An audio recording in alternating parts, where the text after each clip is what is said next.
right. So you were telling us how the public school system came in and served your son, Terry.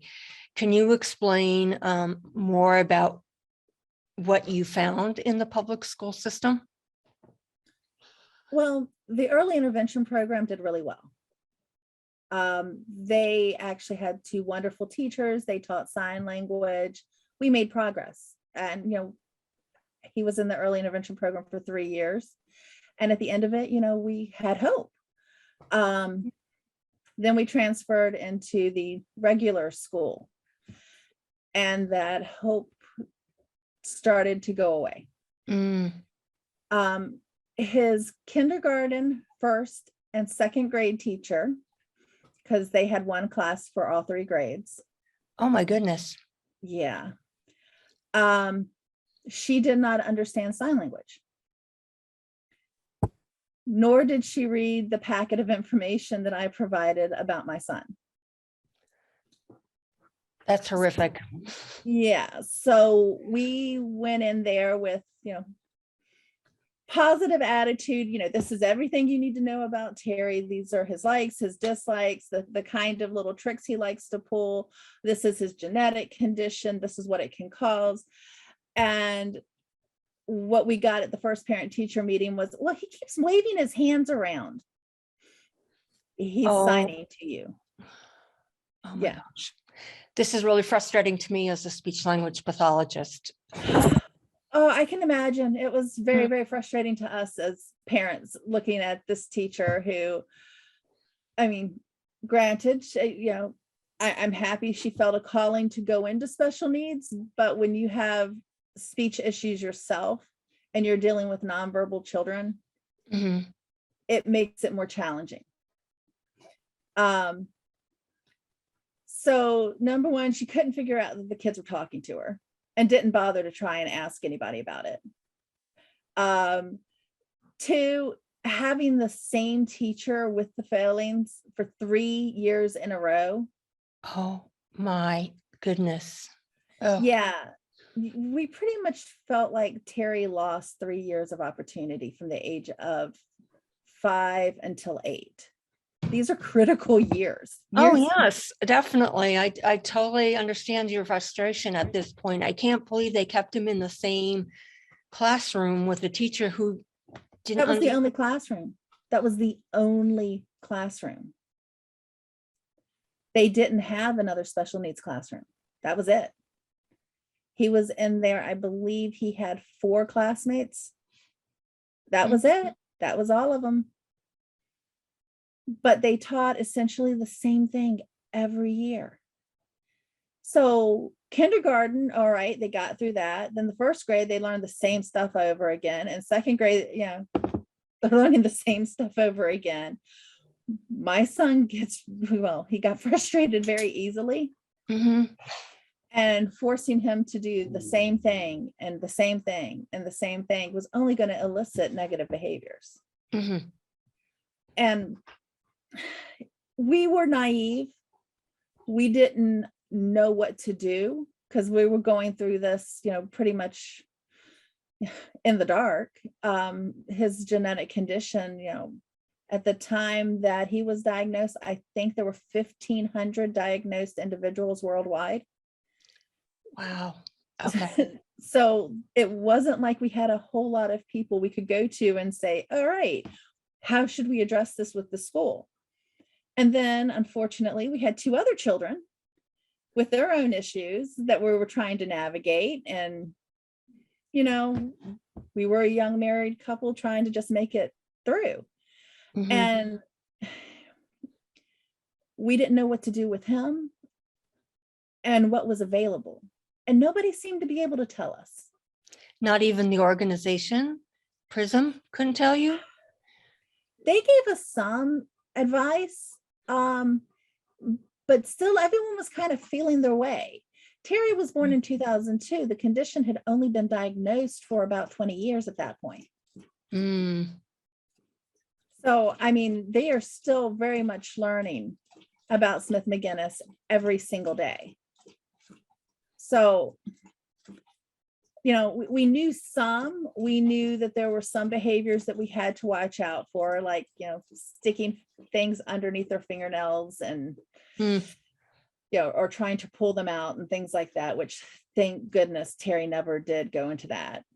But it was the roller coaster ride of his emotional outbursts. And by the time you got through that and a work day and doing homework with 2 other kids, you're tired. Oh, definitely. I can see where that would be very stressful. Yeah. Oh my And, goodness. it was funny when we were sitting at the initial conference in Cincinnati when he was 3. They looked at all of us parents and said, okay, you all have PTSD. There's only one problem with that. It's not post. No, of course not. It's right in the moment. And it's just ongoing. I mean, the first 2-3 years were not so bad, but definitely by the time he hit 8 or 9, it was getting more and more and more challenging every single day. Mm. And, we're looking at 10 years of daily stress at this point, that you didn't know if you were going to have a day that you managed to get through without things being thrown at you or not. That must have been hard, because you can't really prepare for any of this because you don't know if and when it will happen. No. And honestly, everyone kept looking at us from the school systems and going, well, what are his triggers? Life? I mean, really, there were no triggers. It wasn't that, oh, this particular thing happens and this is going to be the result. If that was the case, you could have actually controlled things. Right, exactly.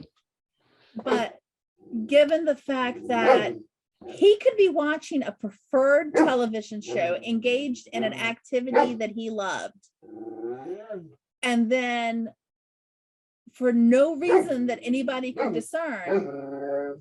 Did they ever come up with, like, I know, a behavioral plan for him, for Terry? Oh, he always had a behavioral plan. Okay. But it was just a loose construct, simply because there were no things that you could say, this causes this. It was more of a, Terry has a meltdown. How are we going to make sure that he's safe while he has it? Mm. Okay. So, how do we get Terry to motivate to do certain behaviors? Because, okay, we're going to give him preferred items if he completes his task.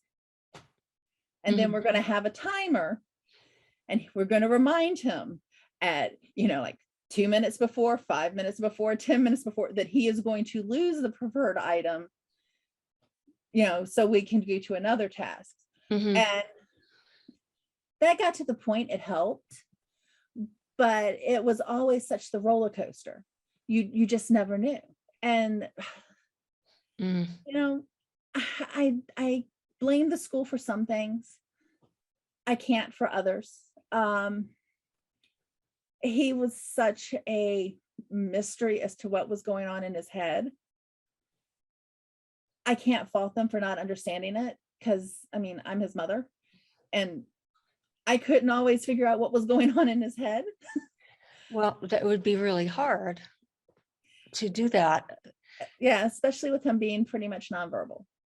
Exactly. So were you able to find any resources to help you with caregiving at this point? Ultimately, it ended up being his sister, which is horrible.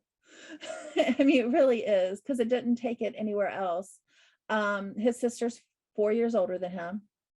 And, started out with, Cassie, would you go grab something and just keep an eye on your brother while I fix dinner. And by the time she was 18, she was his paid caregiver attendant. Oh my goodness. Yeah. So she went from a 4-year-old who was just excited that she had a baby brother to play with, to literally being with him when he died. Oh, I'm so sorry to hear that. It must have been so hard, Oh, very much so. not only for your family, but for Cassie as well. Oh, absolutely. The biggest regret I have from that day is that I did not insist that I go back in and be the one who get him out of the bathtub. And she went in and she goes, no, Mom, I'll get him out the tub. You go on and go back to work. And it wasn't 10 minutes later that she yelled. Mm. He'd stopped breathing. So, Oh my gosh. yeah. So, she was with him about as close from cradle to grave as she could get. It certainly sounds like it. Like she was really dedicated to helping Terry through And helping us. Yeah.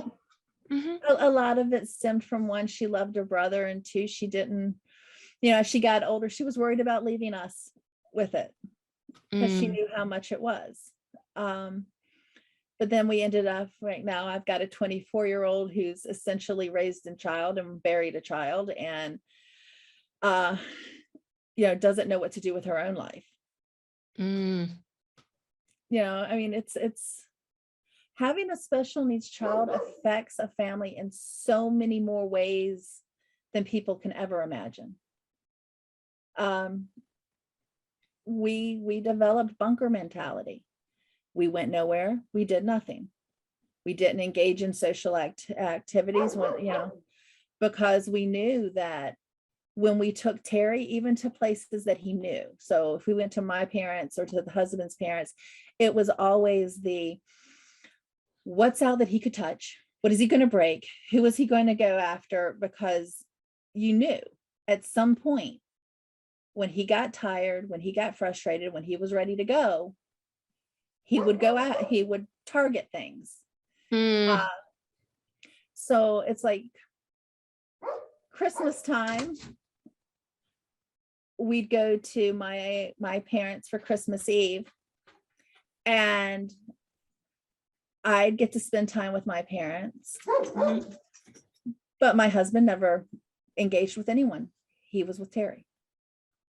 And if he wasn't with Terry, Cassie was with Terry. They looked at it as, no, Mom, these are your parents. You go talk to them. We'll get him. But, these kind of trips were never I won't say they weren't enjoyable. They were, but they were stressful. Always stressful. And then, we had some family who did not understand the need to accommodate him by removing items, which then led us to the whole issue of, okay, now we've got things that are small and breakable and very valuable to the individual located on tables that he can reach. Yeah, I can tell from your expression. Yeah, it was stressful. No doubt. It sounds amazing. So, were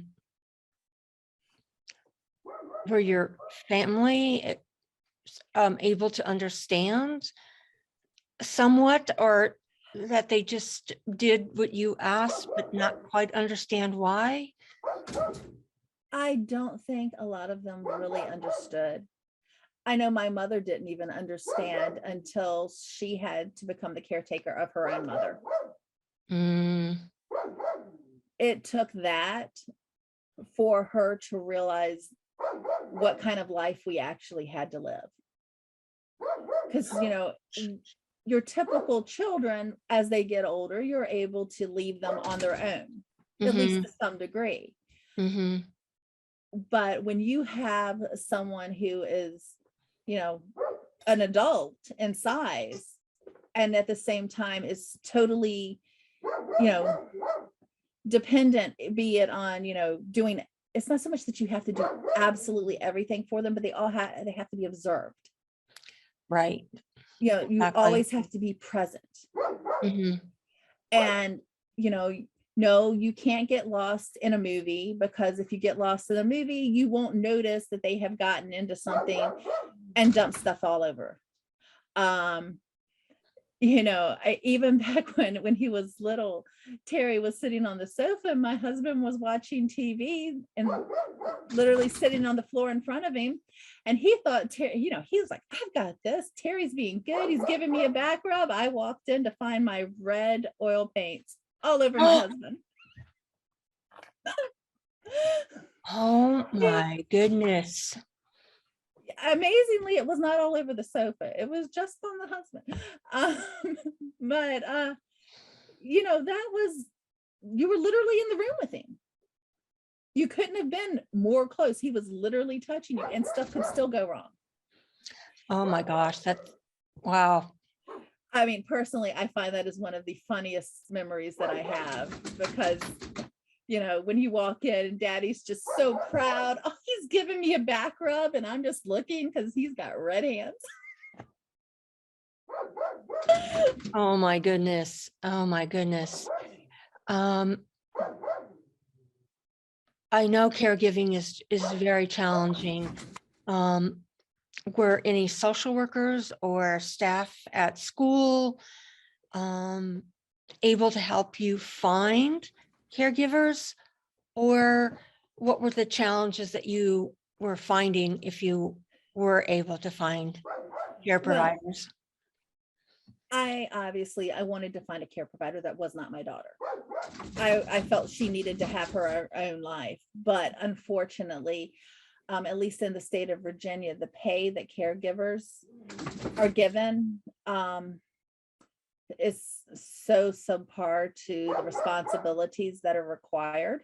Mm-hmm.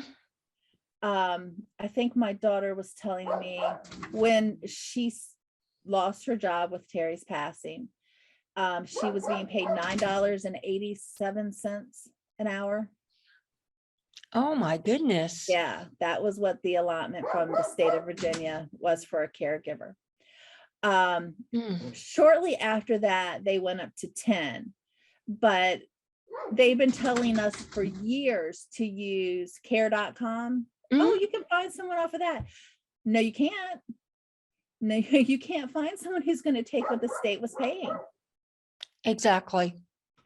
And, you're already in this position where, income is curtailed because your life is so focused on taking care of this one individual that you don't have the extra money. To have a caretaker, even if you were just filling in the gap, 20 hours a week is $6 an hour. To bring them up to a 15 would have been, what's that? 6 times 20, $120 a week. Some people that might be nothing, but that's a bill. That's a bill that gets paid. And that was never really an option for us to go that route.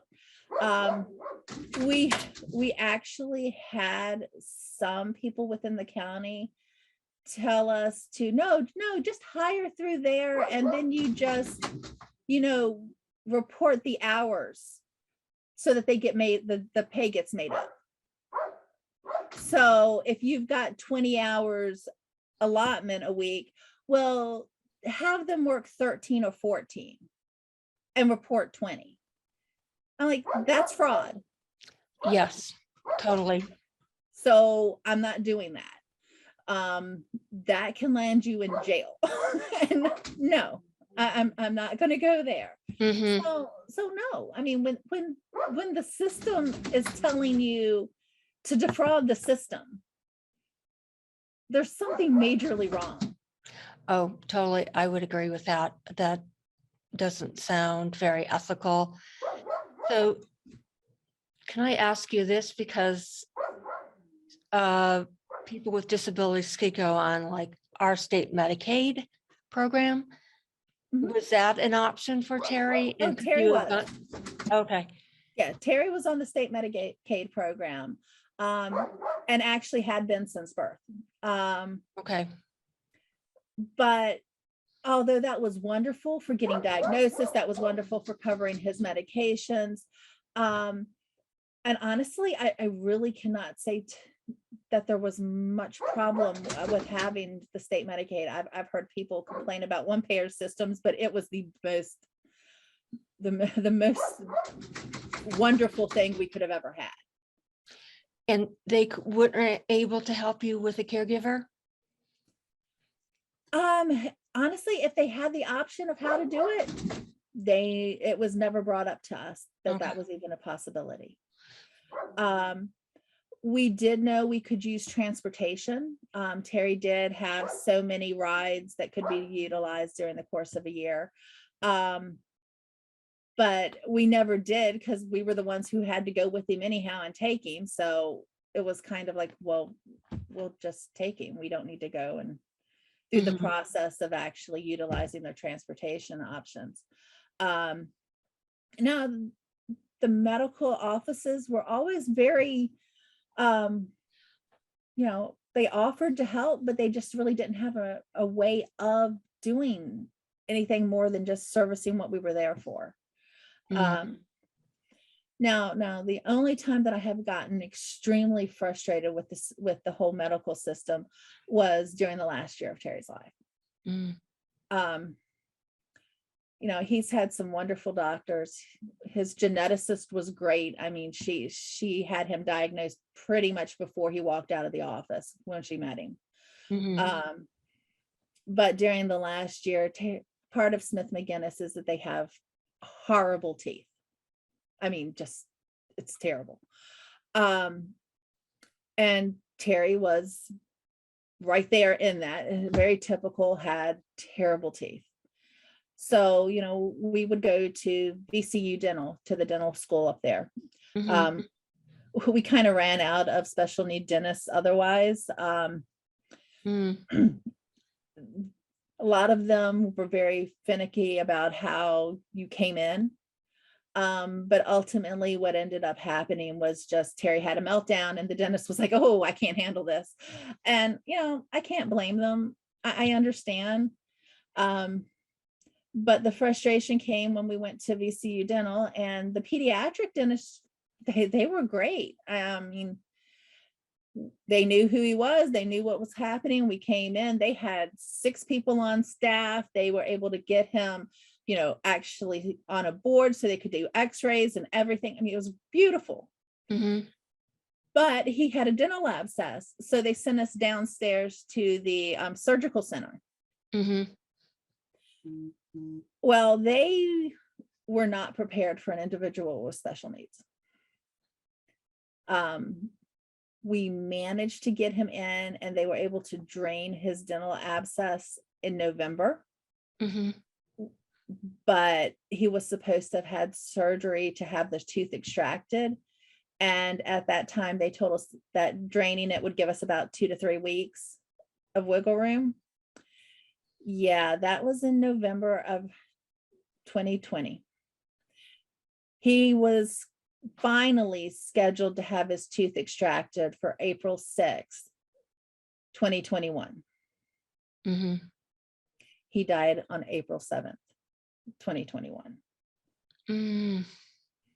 Without having his tooth extracted, because when we went to the hospital, he refused to go in, and we could get no assistance from the hospital in getting him in. This was after the previous week's pre-op checkup, where, he should have been admitted if it's pre-op. His pulse ox, when they initially took it, was like 52. Oh my goodness. That is really low. They were eventually able to get a spike at like 92. But it typically was staying in the 70s, low 80s. And they cleared him for surgery for the next week. Yeah. Oh my gosh. So I have anger. I have anger over the fact that if they had dealt with this dental abscess in December, like they told us that they were going to, or at least by January, when I was begging them on the phone, we might not have had an April where he didn't make it through to the end. I'm so sorry that happened. Yeah, so are we. Yeah, I can see that. You're right. It does sound like the school system and the medical system really let Terry down. Didn't help you deal with the different symptoms of his syndrome. And so this is a great question to ask you. I know it's really hard to speak about it, about Terry's passing. So what resources or services do you see missing for caregivers, given everything that you've been through with your family, with the school system, with the medical system? Advocates. Caregivers need advocates. They need people who actually understand the system that they can go to. And it's not your social worker.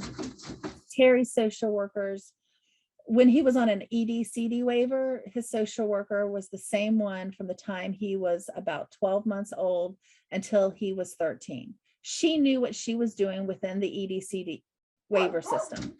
So that was the early childhood education system. Well, actually, it's elder care, dependent care waiver. Okay. But the state of Virginia got sued, and yeah, they got sued for not caring for their intellectually disabled individuals properly by the federal government. And when they got sued, Terry, who had been on the intellectual disabilities waiver list since he was 2, Mhm. actually received his waiver. Which we were excited about because we were informed when his original social worker put him on the waiver list not to expect this until he was between 18 and 25. That was the waiting time for a typical intellectual disability waiver in the state of Virginia. So we were excited.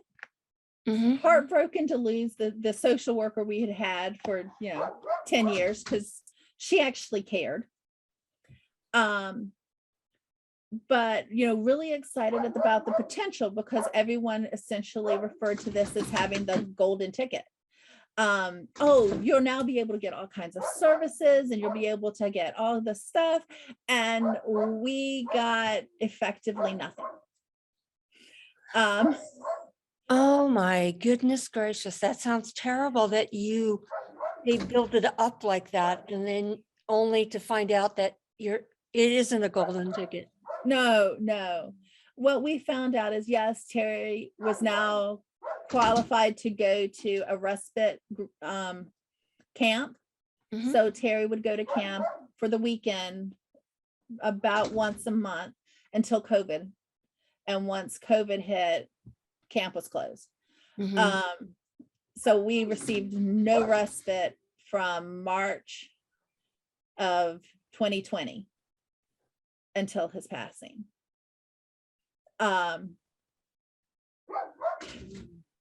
We were also, we were told we could get home modifications, and what we were asking for was, I think pretty basic, simple things. One, we needed resources to fix Terry's room so that he would not break the walls down.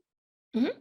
We wanted to have his floor changed over to a linoleum, something that was able to be easily cleaned and disinfected instead of carpet, especially given the fact that he was not potty trained ever. We requested a bed that would be able to, one, support his weight at 300 plus pounds, and that was waterproof as a mattress, so that again, hygienic, where we were looking for things that would be making his life better, because we could just wipe it down, disinfect it, and it would be, we wanted windows that were reinforced, especially for his room, even Terry had on multiple occasions either punched a fist or put his head through the window. So given that that was a possibility, kind of we're looking for something that he couldn't do that with. I could totally Yeah, I mean, understand that. Yes. I do not think that, these were our main requests. I don't find that any of these requests are unreasonable. We They don't got sound unreasonable. we got the mattress, which was wonderful. They gave us a hospital bed, which he promptly broke, and they refused to replace, which ended up becoming more hazardous than it was worth. So it went away because it literally was falling down. It could not handle our son. And we didn't really want a hospital bed because that meant there were buttons and he could play with them. And I don't know about you, but 2 o'clock in the morning when someone's putting them up and down and up and down. Yeah. So, these were the things that we asked for. Well, we can come in and we can do modifications to, put like mats and stuff on his walls, but we can't come in and do anything until such time that his room has no holes in it. Terry punches a hole in the wall every time he walks through. So when am I going to get a wall with no holes in it? Never. Exactly. So what the husband and I ended up doing when he literally broke from his room into his sister's bedroom. Yes, I jokingly say he created a drive-through window. Yeah, she wasn't so happy about it. Yeah, teenage girls don't like it when there's a drive-through into their bedroom. No. I understand that. I do too. So what we ended up doing was going out and getting 5/8" plywood. And we took down the wall board and we put up 5/8" plywood as his wall. So we had about 2.5, almost 3 of his walls finished. Converting them from, wallboard to plywood. So essentially he was in a wooden box. That was his bedroom. I ripped up the carpet because you can only imagine. And sealed the floor, because at least then I could sweep it, I could wash it, and it would be wasn't what I wanted, but the cost of actually putting flooring down was not exactly there at the time. Eventually his sister and I sat down with the exercise puzzle piece kind of mats. Yes. Okay. Yes. Yeah. That ended up being his floor. And that was actually a wonderful thing. Because if he got mad and he wanted to smack his head in the floor, it didn't hurt. If at 2 o'clock in the morning, he wanted you in there and you were literally kneeling on the floor beside his bed with him for an hour, it didn't hurt your knees. So, it was not that it was a huge thing, but why couldn't the county have helped? Why wasn't there services that could have helped him with that? Why did we have to come up with everything? It doesn't seem like it should be that way. And I agree with you. Caregivers do need to have advocates. And in your case, you also needed a school advocate as well. Yeah, they try. I like I said, I keep trying to give them credit that they tried, but as I look back at things, and I'm just going, Terry was smart enough to have done stuff. But, we actually had, I think it was his 5th grade teacher who literally told us that if they had a child in the classroom with Terry, that they would want him taken out of it. That was his special needs teacher in 5th grade. that they would want Terry removed from their child's classroom. I'm like, you're dealing with moderately intellectual disability children. And that's what you're going to tell their parent. My biggest regret is not knowing how we could have gotten Terry out of the public school system sooner. Unfortunately, it took him being expelled from public school in the 5th grade for us to learn what needed to be done to get him put into a private special needs school. That was the best thing that ever happened, was that we got him into a private special needs school. Finally. So, yeah, it was a long, hard road. Now, when I talk to parents of special needs children, I tell them, write it down, make sure that you are constantly checking, are their needs being met? Are they fulfilling the academic goals that are set for your child? If they are not, push, because the more you push, the faster you can prove that they are not succeeding. And once you can prove that they're not succeeding, you can get them transitioned into a private school. Right. But they don't tell you that. Pardon me? But the school's not going to tell you that because they lose funding. Well, of course they lose funding, but on the other hand, they're not providing free, accessible public school education. I know that. I know what they're supposed to provide, but you know as well as I do, a lot of times it comes down to that dollar. Yeah, I would have to agree. And it's like, I don't think that special need teachers should be in charge of a classroom right out of college. Honestly, I think every special need teacher needs to start in a normal neurotypical classroom. They need to understand how a classroom works, how normal, well, there are no normal children, but how neurotypical children, learn and how they engage before they go into a special needs classroom. And when they do go into a special needs classroom, they need to be team teaching for at least the first couple of years, because they need to understand how the differences are there and what steps need to be taken and how to accommodate the children's needs, and not come straight out of a classroom having no practical experience. Because let me assure you, 2-3 months practicum is not enough experience for a teacher. Oh, I would agree, especially for a special needs population, that would not be enough. No, I'd agree. No, and unfortunately, that's what it is right now. But I look at so many of his teachers and go, you have no business being in a special needs classroom. Especially in the public school. Once we transitioned into the private school, we still had a couple that shouldn't have been there. To the extent that we had one who was more concerned with how her clothing looked and how her makeup and nails were, that when she got fired from the school, that she took revenge by reporting us to Child Protective Services. That was a fun day at my household.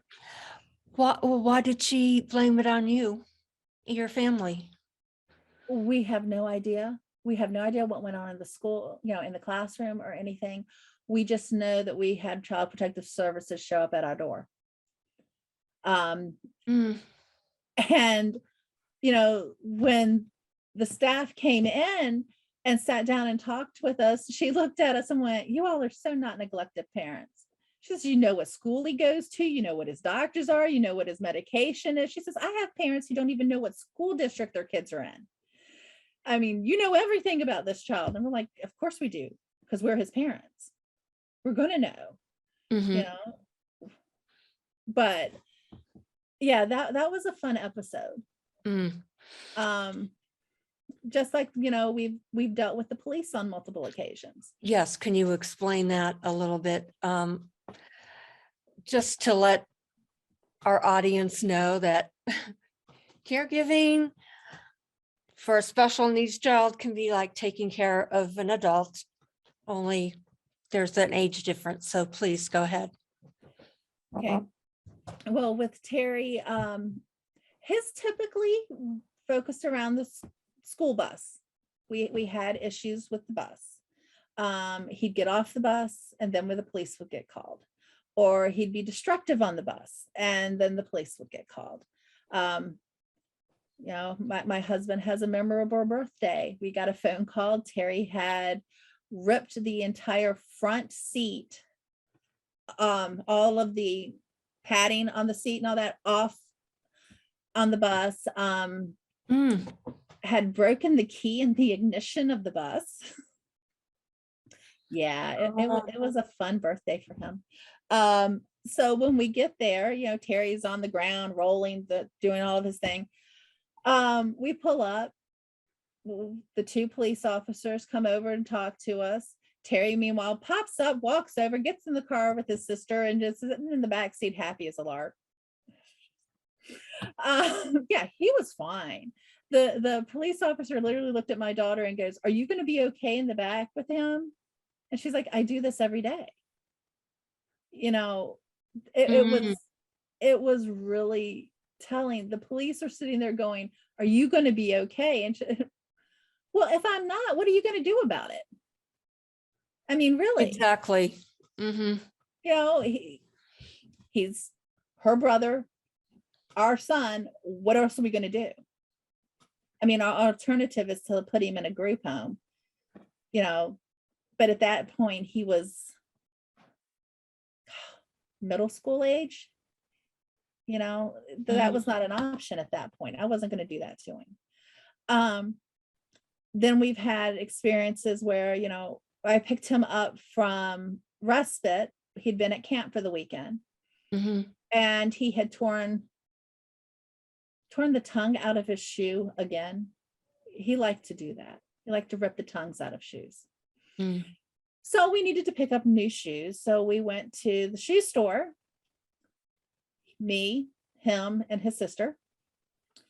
And he was okay when we went in, but it didn't take long. He was done and started to try and clear the shelves of of shoes, literally, you know, arm out, tried to knock over displays. So, you know, we leave everything and okay, let's get out of the building. So we get out of the building.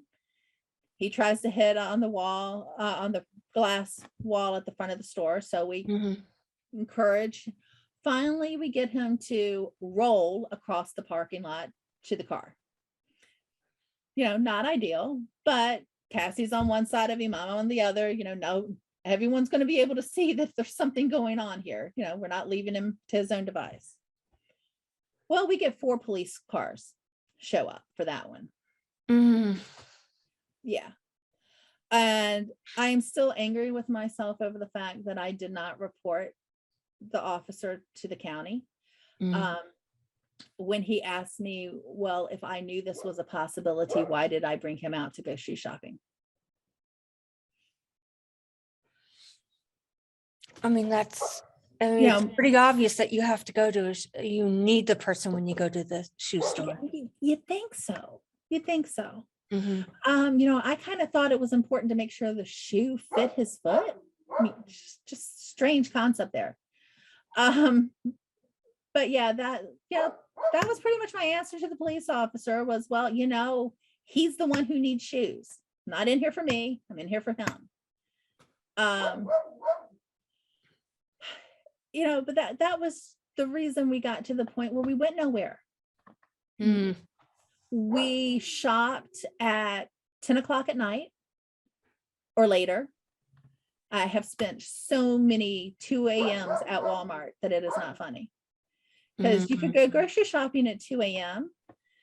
There were no people around. Terry was in bed. His sister was in bed, but she was available if needed. And, you know, you could actually go and do stuff. This has killed me with now that we've had COVID, everything closes early now. I mean, it's like being a kid again, and they rolled up the street at 8 o'clock. I have gotten so in the habit of shopping in the middle of the night, and now everything's closed and it's terrible. Mm. Um, but I don't have the absolute need to anymore. But I think about all the other families out there who are still going through this. You know, those 24-hour places made life a lot more manageable. Oh, definitely. You need to have respite care. You need a break from that 24/7 that you're doing the rest of the week. Oh my goodness. You need it for self-care. You need it for your own health. But you know that there's just so many places where the system fails, even with the best of intentions. Um, you know, there's programs out there that will provide sports activities for individuals with special needs. But well, okay, that's great, but you still have to get somebody from point A to point B. Okay, you know, for us that wouldn't be an issue. But then it's, well, he has to play nice with others. I can't guarantee he's going to play nice with others. I mean, I can't guarantee he was going to play nice with us. I mean, Mhm. Terry gave me a concussion, and he gave his sister too. You know, no, I can't tell you he's going to be good. I can't tell you he wasn't going to break things, because in all likelihood he was. Mm. Um, Mm. you know, at some point something's going to get broken. If he is on a device, if he's on a computer or a tablet, and you take that away, oh yeah, you're going to have a meltdown. That one is a trigger. That's going to go. Terry loved his devices Mm. to the point that I now have 6 Kindles Mm. that don't have a home anymore, simply because we had them literally stacked up in on a tray that all of them were plugged in, so we could just take one off and hand it to him. Mm. Because you did not want Terry to be deviceless. And you know, then I look at it and go, well, was that really a good thing? Probably not. But you started to play the game of, do I have the energy to invest to get him to do other activities? Mhm. Or can I let him do something? And Terry would actually play educational games. So it wasn't like it was totally just mind rotting. But you know, do I want to fight, or do I want to have peace? Mhm. Mhm. And that should not be the only 2 choices you have in life. But a lot of times when you have a special needs child, that is. Mhm. It's, do I give in and let them get away with stuff that they probably shouldn't have, just because I don't have the energy? Of Or course, you're going to do that because it's not because that's your desired outcome, but you're, like you said, too exhausted to do anything else. oh, and it was always. And you know, you drop him off at camp on Friday night. We pick him up from camp on Sunday about midday. And what did we do between the two? We slept. Mhm. I believe it. Yes. Mhm. There was no, let's go someplace and let's do stuff and have a black night. No, we slept, because you were so sleep deprived. Mhm.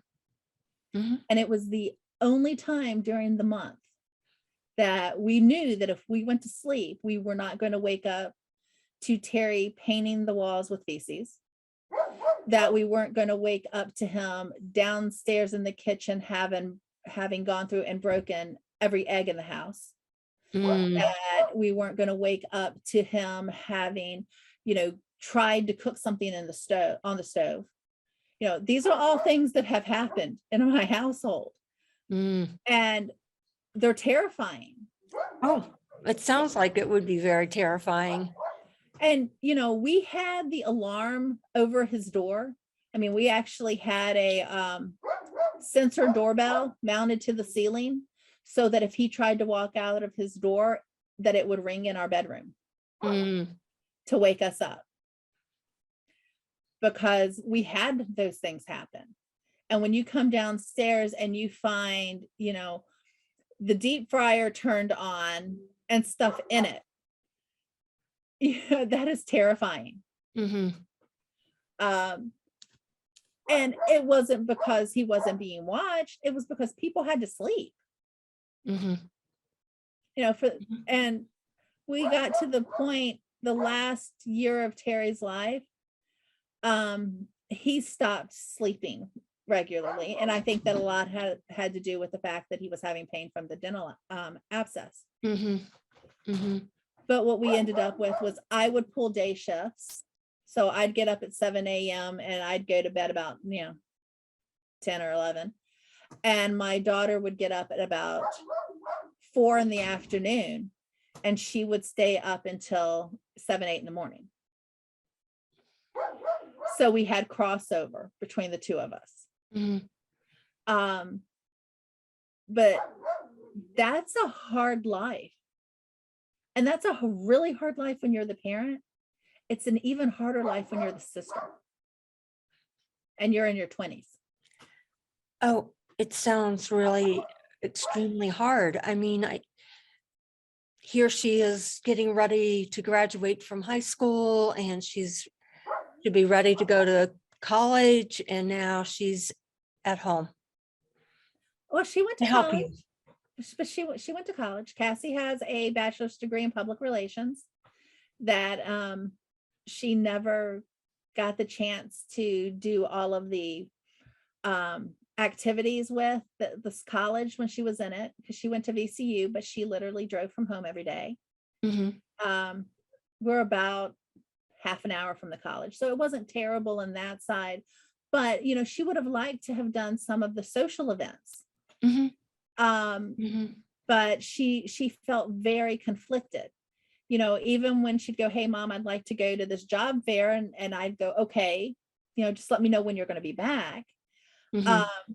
She herself felt so much guilt. She goes, "Because I'm leaving you alone with him. And I know that you can't work when you are. And I know that his behavior can go from good to bad in a, instant." Mm-hmm. So she was very resistant to even asking to do those kind of things. Even in high school, when she went away to New York for a senior class trip. Mm-hmm. I don't know of any other high school student who would have called home to ask about their brother. Cassie does have a lot of empathy. That's amazing. And she has a standing trip that she and some of her friends do to MagFest, which is Music and Games Festival. And it's a week, long weekend, 4 days. And every night she would text or call in, "How are you? How's Terry been? Everything okay? Do I need to come home?" And she really assumed a lot of responsibility at a she very did. early age to take that on, knowing how hard it was for you and your husband. She did, which is why I say that Cassie absolutely raised and buried a child. Because she did. Mm-hmm. I would agree. Yeah. And that is something I regret so much, that she took on so much responsibility. I wish there had been an alternative. Unfortunately, we couldn't find one. Because I would have loved to have been able to hire someone to come in and allow her to be a kid. Mm-hmm. Mm-hmm. Because she deserved that. She shouldn't have had to take on so much at such a young age. But you have to give Cassie credit at the same time for, oh, I do. Knowing that you and your husband couldn't do it alone, that you needed, she stepped into that role. Mm-hmm. She's phenomenal. Mm-hmm. I mean, I tell people she's my hero. She really is. My daughter is my hero. She, has taken on so much and gone through so much in her life. And I mean, she was with her brother when he passed. Then, of all things, she lost her cat last month. Mm, And she's had a rough year. The last 12 months have not been kind to her. doesn't sound like it. I'm sorry that all of you had to go through losing Terry. I lost a brother. He was 15, I was 16, and that was hard for me as well, I can because only it was imagine. totally unexpected. So you Yeah. you can't really prepare for things like that. So No, you can't. And I look back over it and go, why are we having social workers who don't even know what the programs are available? Why is the funding so hard to come by? I mean, when we were first diagnosed, it was a stipend from the county that paid for us to go to the conference in Cincinnati. That was the first and last year that was available. that's incredible. You bring up so many things, so many issues and concerns parents or even caregivers such as yourself need. In closing, what in addition to being having someone be an advocate, I would agree with that totally. Are there any other 2 or 3 other things, services or resources that you as a parent of a special needs child or caregivers in general really need? Well, we need a support group. Okay. We need some place that we can go, we can talk, and we can actually be heard, and where resources can be shared. Because, I have a friend who is losing her vision, Mhm, and I was able to find resources for her through online. I came across something that benefited her. mhm. But when she went to the county, it wasn't there. When she went to the state, they told her that they could not teach her Braille. She was not blind enough. Yeah, I know. And I look at that Please don't going, get me started. I'm a speech pathologist by training, and this sounds okay. yeah, but the point is why aren't these nationally available resources, someplace that we can find them without having to do the research individually every single time? Right. You need some kind of depository or something where you Exactly. can get all And the. then you need somebody who actually knows what's there. So that you can go to and go, hey, this is my problem. What is out there that I can, access?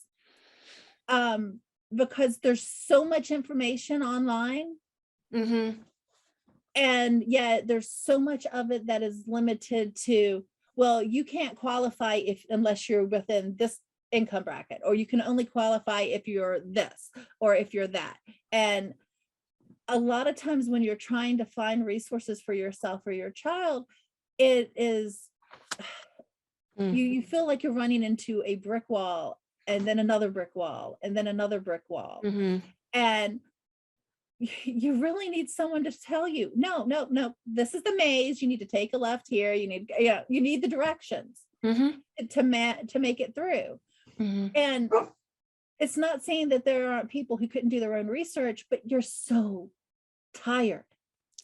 Exactly. And Exactly. You don't have the time or the mental energy. capabilities Right. anymore. Your Mhm. brain has just, it's trauma brain. That's what my daughter's therapist calls it. She tells her she has trauma brain, and trauma brains don't think, You they react. can't. And when you're in a situation that you're Mhm. constantly, having to care for someone, and you never know how that care is going to have to be delivered from a day to day, Mm. you don't have time to find the resources to make it better because you're dealing with now. Mhm. You know, you're trying to survive. Right. And I mean, yes, you want your individual to thrive, but you're not. You're just trying to survive. And you can't get to the other, I mean, until you're, you know, until basic needs are met. And right now, basic needs aren't met for special needs families. I mean, they really Mhm. aren't. They don't understand the fact that, oh, yes, we had an event. Okay, well, do you know what it takes for a special needs family to go to a special needs event? A lot of Yeah, energy, time, energy, money, um, exactly. a caregiver to go with you. Yes. There's so much that is required. Mhm. And, you know, it sounds great and it sounds wonderful. And I don't have the answer, but something has to give somewhere, because we have more and more people who are taking on roles of caregivers, Mhm. and I they agree. are either underpaid, if they're paid at all. They are never given a sufficient amount of rest. I mean, respite is, you know, like I said, we got less than 48 hours a month of respite. You know, that was the reason we started talking about group homes. And group homes scare us. I mean, group homes scare the life out of us, because you can end up in a good one or you can end up in a really bad one. Mhm. And yet at the same time, at least at a group home, okay, even if the staff is working 12-hour shifts, they get to go home. Hopefully not to someone else they have to care for. Right. But, you know, they get to go home and they get to have time off, you know, theoretically.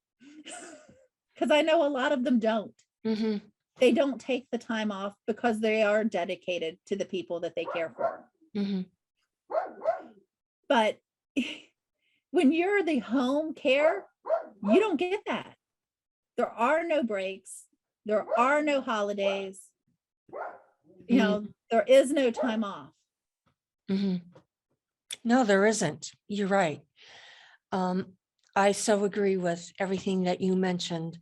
You need respite care. You need some way to thrive, not just survive. And you need a place where you can find the resources and services that you need.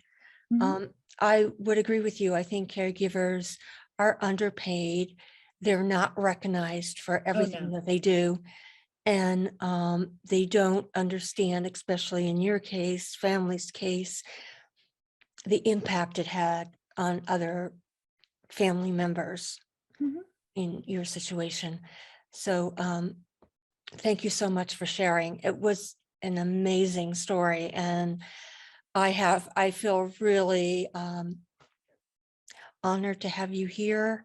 I appreciate you sharing everything, because I know just from not having, a child with special needs, but working with those types of students, they really do need a lot of support, and families do too. And it really kind of frustrates me, makes me a little angry that there aren't more supports for families or caregivers in general, because Well, I think they it's need because we're in they the need the dark, help. but we're in the dark. Yep. We, you know, we don't come out, we don't stand in front of people, we don't yell. Right. We're at home doing what needs to be done. Hmm. And, you know, because doing the other takes too much energy. But, you know, so Hmm. we need people who are willing to stand up for us. And honestly, thank you so much for having this, because it really does shine the light on what goes on in the darkness of caregivers. I mean, because nobody sees what we do. No, they don't. They don't know how to help. So Mhm. unless you feel like you're at your last, I guess, at the end of your rope, then you might ask like another family member, or a friend or a neighbor. But at the same Yeah, time, even though and they know that you have a child with special needs, they don't understand what you're going through. exactly. Yeah. Oh, and that reminds me, it's a call line where you can just call and ask for help. Okay. That would be nice. And I don't necessarily, and you know, I'm not saying that you need the call line because you're well, sometimes you need it because you're losing your mind, but sometimes you need it for just what kind of technique, what kind of, options are there? How could I have handled this better? Mhm. Because, who do you ask? Exactly. It's So, like, yeah, yeah, shooting a dart in a dark room. You can't yeah. hit the target. And you can't redirect and you can't do anything else. Mhm. So, yeah, those are the kind of things that are needed. But you have to have somebody who's willing to shine the light on it. And so thank you so much for doing that. Well, thank you very much. This is giving me more motivation now, Alice, to stand up and to be an advocate for caregivers, because I see the struggles people are having, and they're being so isolated and so sleep deprived that we need to really, as a society, really take a really good look at what is really going on, and to start providing more services to people so that they can have a thriving life instead of just surviving from day to day. So thank you Absolutely. for being here. Well, thank you for having me. You're welcome.